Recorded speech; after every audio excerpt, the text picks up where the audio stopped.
Always do it on my own, so I gotta get through it. And the only thing I know. Subscribe to Master J and turn on notifications so you won't miss any of his fired uploads. So, Steph Curry broke out yesterday with 62 points, proving that he can do it all. And that was actually a great game, and especially for me, a Warriors fan, and for you, Warriors fan out there watching this video, we all know what just happened. Steph Curry just recorded a 62-point new career high, and now, that is just spectacular. But let's just say the video honestly isn't about this. That was happened last night. But today, the NBA already been down by like 2 weeks already. It's been there, games been playing. It's 2021 now. So I was like, let's take a look at the 2021 free agency signing that personally we think might be an overpay, and is it worth it or not? Now, before you do, please like and subscribe. It'll really help a lot to the channel. And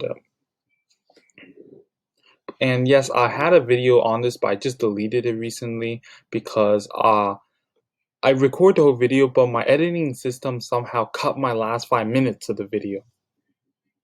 So my friend noticed it, so I had to delete it and I remake it, but I'm changing it up. So hope you guys enjoy it, and let's begin. So let's get to top 5, and we got the Gordon Hayward extension signing, which the Charlotte Hornets signed him to a 4-year max contract worth of $120 million. Now, there are many things that come in mind when we hear this extension, but this is this is the biggest free agent signing that the Charlotte Hornets ever had.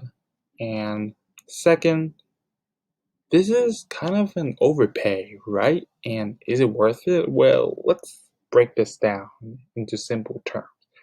One, small markets like Charlotte Hornets, if they want to get someone like a big star, they need to pay a lot. So it's really impossible to pay someone like Gordon Hayward very low money just because his value isn't as high as it's supposed to be. And think of this, he could have had an extension for more money with the Celtics, but he didn't. He didn't want to be a Celtics, turn it down. But the Hornets get a great veteran star who used to be a star and who can mentor the Hornets and play alongside with LaMelo Ball. They could potentially make the playoffs. Yes, and he got injured during the season, but I do have faith that he can be that potential veteran leader in the team, and he has that in him. So I'd say it was worth it. Now, let's get to top 4, and top 4 is the De'Aaron Fox Supermax extension worth of $163 million. Now, about the extension, we might say, how did De'Aaron Fox even got an extension? He hadn't played at a star level yet, though he had big talents, and I wouldn't say he's worth a Supermax, maybe a max extension, but stuck ball watching here. Now, rather than De'Aaron Fox, he is like a kind of a steal for the Kings, and you don't get that great in the draft and just let them walk. Like players like Anthony Davis and stuff. You want to extend them because they did pretty great on the draft just to get De'Aaron Fox. And in order to have him remain not walk for nothing, they have to give him that Supermax extension. That's the only way they can keep him in.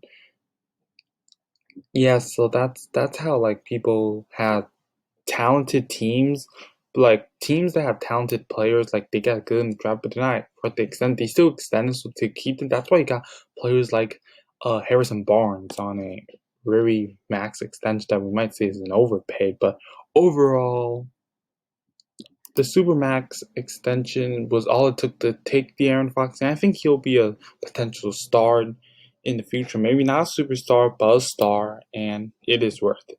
Now, the top 3, this is when things get controversial.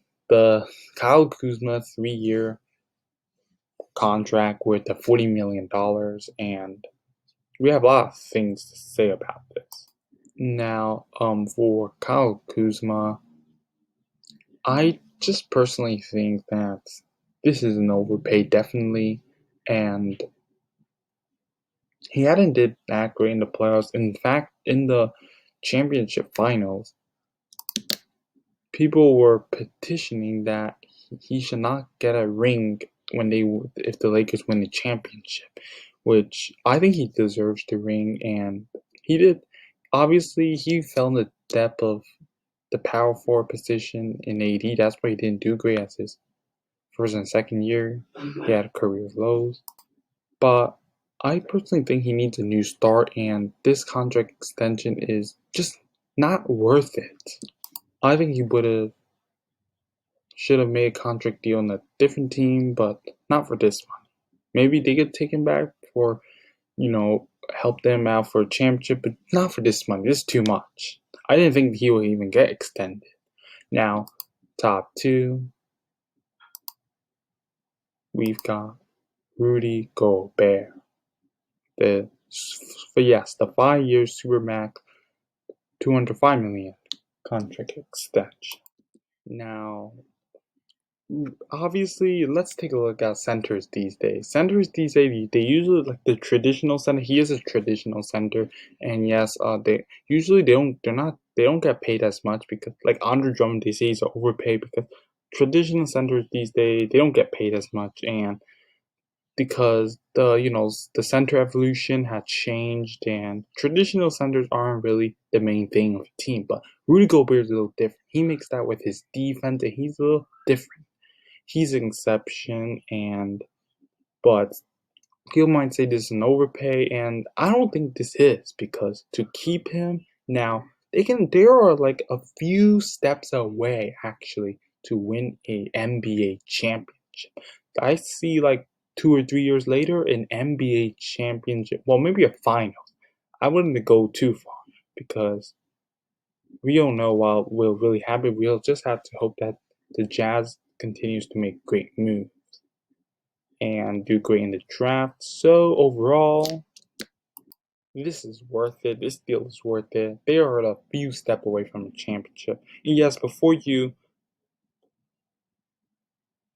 put a comment down below saying that what are you talking about? A few steps. We're just assuming that they'll make great moves in the future surrounding Donovan Mitchell and Rudy Gobert. They are the franchise duo for the team right at the moment. So now top 1, of course, we all know the PG-13 extension. Well, some people might started calling pandemic PE, but I'm not going to disrespect anyone right now. So Paul George with a 4-year max extension with, not extension, it's a 4-year max contract extension with $190 million. And personally, I'm going to give you my honest opinion, and this is an overpay. Come on, man. I mean, yeah, he's been great and all. I mean, the playoffs he didn't do as great, but in the regular season he played like a superstar. In the playoffs he played like a role player. But I know the season started, he's been doing okay, but personally, he is not much worth the money. I didn't think they would give him a contract extension or something, but they need to keep the star though. But even though if they keep him, because that Paul George trade, they just took off a lot of money for the future they could have built around with, and they could have also traded Paul George, but now he doesn't have leverage. They could have got, well, they couldn't get much because value due to the playoff, but this is not worth it, man. This is not worth it. If I were to give Paul George an extension, it probably would be like a 3-year, not worth this much. Say a 3-year, I'm not gonna say anything. It's gonna get controversial if I give my opinion, because I don't know much about the contract extension. I just know this is an overpay. Now, comment down below what you guys think and which one was an overpay and which one was not. If you guys are still here while the music's being cued, please check out these 2 videos. I know you guys will like it. And also, please subscribe. It will really help a lot. And I'll see you guys next time. Goodbye. You back up again. The things you'll try. I think that you broke away. We are kings of the world. And tonight it's a big girl. We are kings of the world. And anywhere it's so